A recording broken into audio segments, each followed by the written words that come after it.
Centre tap প্রথমে রাখবেন, এই সেন্টার ট্যাপ একটা খট করে আওয়াজ উঠবে, সেদিকে মাঝখানে সেন্টার ট্যাপ আছে।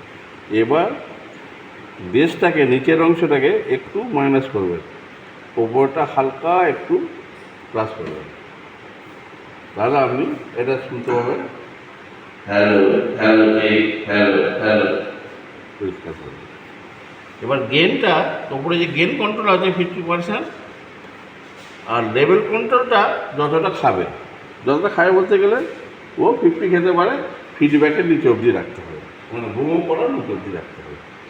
এগুলো হাফ হাফ রয়েছে। আর তারপরে আছে কর্ডলেস মাইক।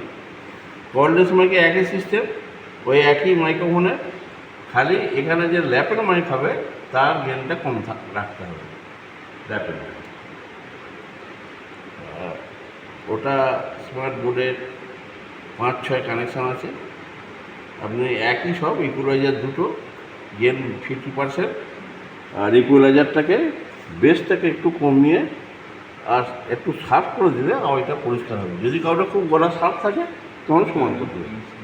এই হচ্ছে ব্যাপার।